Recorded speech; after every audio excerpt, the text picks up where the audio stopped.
Hey guys, welcome to real sports Bengal. তো আজকের ভিডিওতে মেনলি আলোচনা করে দেবো সুপ্রিম কোর্টের রায়ের জন্য পরবর্তী সিজনে কি মোহনবাগানের জার্সি পরিবর্তন হতে চলেছে, মোহনবাগান এসিএল খেলতে যাওয়ার জন্য বড় সুবিধা পেতে চলেছে এবং মোহনবাগানের সপ্তম বিদেশে নিয়েও কিছু আপডেট পাওয়া যাচ্ছে।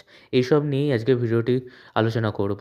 তবে তার আগে আজকে মোহনবাগানের ছিল সিএফএল এর ম্যাচ, যে ম্যাচটি মোহনবাগান এক প্রকার ডমিনেট করেই 5-2 গোলে জিতে বেএলআইএসএসকে হারালো। এবার যদি আমরা এই ম্যাচের রিভিউটাতে আসি, তো ম্যাচে এক প্রকার বলতে গেলে মোহনবাগান ডমিনেটই করে গেছে, কিন্তু আপনারা এখানে বলতে পারেন স্কোর লাইন তো 5-2, তার মানে অপোনেন্ট টিম বেএলআইএসএসও নিশ্চয়ই ভালোই খেলেছে। কিন্তু ব্যাপারটা একেবারেই তা না। ম্যাচের প্রথম থেকেই মোহনবাগান ডমিনেট করতে থাকে, যেখানে ম্যাচের প্রথম হাফে স্কোর লাইন শেষ হয় 2-0 গোলে। এরপর যখন সেকেন্ড হাফ শুরু হয়, জানি না হঠাৎ করে কী হলো, মোহনবাগান ডিফেন্স একেবারে বলতে গেলে থমকে গেল। বলতে গেলে খালি গোলেই বেহালা এসএস গোল করে চলে গেল এবং পরবর্তী 5 মিনিটের মধ্যে স্কোর হয়ে গেল 2-2। তখন কি মনে হচ্ছিল যে ম্যাচটা ড্র হতে চলেছে, কিন্তু না। তারপর আস্তে আস্তে মোহনবাগান আমার ম্যাচে ফিরল এবং শিভম মুন্ডার হ্যাটট্রিকের সাহায্যে আমরা এই ম্যাচটি 5-2 জিতে গেলাম। এইভাবে মোহনবাগান ডমিনেট করে এই ম্যাচটি জিতলো। তবে এই ম্যাচটি 5-2 জিতলো, আমাদের অনেক সমস্যাও রয়ে গেল এই ম্যাচটির পিছনে। এখানে রিসেন্টলি সবথেকে বড় যে সমস্যাটা দেখা যাচ্ছে সেটা হচ্ছে ডিফেন্সে। বিয়ালার মতো এত কমজোর প্রতিপক্ষর সামনেও আমরা 2টো গোল হজম করলাম, আর সেটা এক প্রকার বলতে গেলে দাঁড়িয়েই।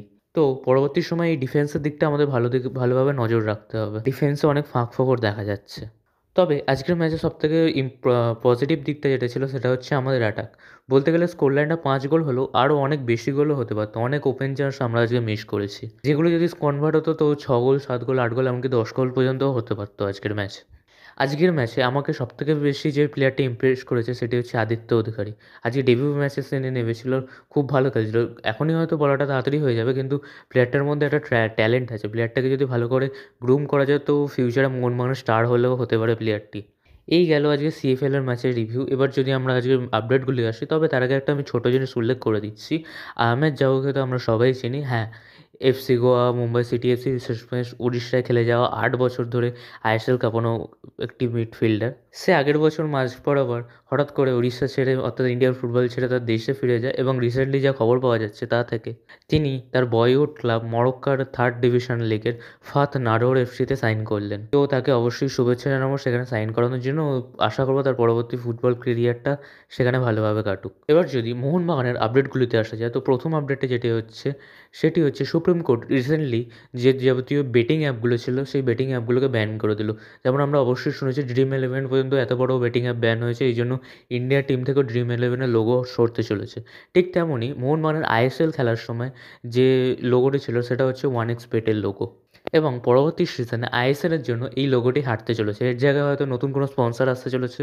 হয়তো এসিএলটায় অসুবিধা হবে না, কারণ এসিএলে কোনো লোগো থাকে না এবং লোগোর দরকার পড়লেও সেখানে সিএসসি লিমিটেডই আগের বছর অবধি স্পন্সর করেছিল আমার যা মনে আছে। তবে এখন এর দেখার এটাই থাকবে কোন নতুন স্পন্সরশিপ আবার মোহনবাগান পায়। এর সাথে সাথে অন্যান্য আইএসএল দলেও ভালো রকম ক্ষতি হতে চলেছে এর জন্য, কারণ একে তো ইন্ডিয়ান ফুটবলে তেমন ইনকাম নেই, আয়ের থেকে ব্যয় যথেষ্ট বেশি।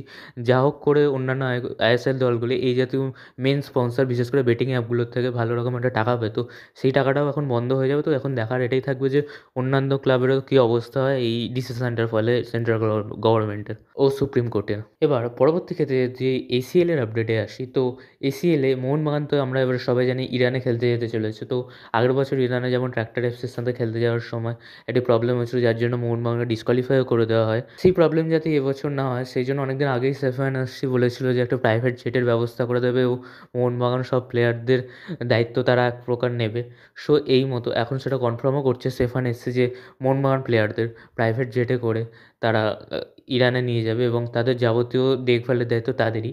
এর বদলে তারা এটা সে কিছুটা জিনিস মোহনবাগান ম্যানেজমেন্টের সঙ্গে আশা করছে যখন তারা ইন্ডিয়া খেলতে আসবে, অর্থাৎ তারাও যেন সেম নিরাপত্তায় ইন্ডিয়া আসতে পারে, সেই জিনিসটা মোহনবাগান ম্যানেজমেন্টের থেকে সেফান এসসির ম্যানেজমেন্ট কর্তারা আশা করছে। তো এই বিষয়ে আপনাদের কি মতামত অবশ্যই কমেন্টে জানান। এবার যদি মোহনবাগানের নতুন সাইনিংয়ের আপডেটে আসে, তো রফসানকে নিয়ে একটু প্রবলেম থাকলেও রফসানই সই হতে চলেছে, এটা কনফার্ম ধরেই রাখুন। হয়তো পরবর্তী বুধ বৃহস্পতিবার নাগাদ রফসান কলকাতায় চলে আসবে, তারপর তার অ্যানাউন্সমেন্টটাও চলে আসতে চলেছে। এবার সপ্তম বিদেশির আপডেটটা এখনও শিওর নেই, যদিও সপ্তম বিদেশি সই হচ্ছে এটা আপনারা ধরেই চলেন এখনও অবধি, আর এটা কনফার্মও বলতে পারি সেটা এই ট্রান্সফার উইন্ডোর মধ্যে না হলেও ট্রান্সফার উইন্ডোর শেষে তো 1 সপ্তাহের মধ্যে হলেও হতে পারে। আর রিসেন্টলি একটা খবর দেখছিলাম মলিনাও কয়েকটি স্প্যানিশ মিডফিল্ডারদের নাম ম্যানেজমেন্টকে দিয়েছে এবং ম্যানেজমেন্ট সেই প্লেয়ারগুলোকে দেখে রাখছে কোনো ভালো প্রোফাইল পেলে তাকে সাইন করার জন্য। এই গেল নতুন বিদেশির আপডেট এবং লাস্ট ম্যাচ আমি একটাই বলবো মোহনবাগান অ্যাকচুয়ালি মলিনা এখন চেষ্টা করছে যাতে সমস্ত প্লেয়ারদের ফিট রাখা যায়, কারণ আমরা দেখছি এখন আমাদের সবথেকে বড় সমস্যা হয়ে উঠেছে চোট। শুভাশিস বোস, কিয়ান নাসির, মানবীর সিং সবাই তো আগে চোটে ছিলই। এখন নিউ এডিশন হয়েছে অনিরুদ্ধ থাপা এবং লাস্ট দিন নাকি শোনা যাচ্ছিল ম্যাকলারেনরাও ঠিকমতো প্র্যাকটিস করেনি। তো এখন দেখার এটাই থাকবে যে 16 তারিখের ম্যাচের আগে কীভাবে মলিনা সমস্ত প্লেয়ারকে ফিট করতে পারে। তো অপটা অ্যানালিসিসের তরফ থেকে একটি রিসেন্টলি রিপোর্ট বেরিয়েছে, সেই রিপোর্ট অনুযায়ী ভারতের সেরা ক্লাব হিসাবে তারা মোহনবাগানকে চিহ্নিত করেছে, যেটাই স্বাভাবিক ছিল এবং যেটাই হওয়ার ছিল। এর সাথে মোহনবাগানের গ্লোবাল র্যাঙ্কিং তারা দিয়েছে 1701। এই বিষয়ে আপনাদের কি মতামত অবশ্যই কমেন্টে জানান। ভিডিওটি যদি ভালো লেগে থাকে অবশ্যই একটি লাইক করে দেবেন ও চ্যানেলটি সাবস্ক্রাইব করে দেবেন। টাটা।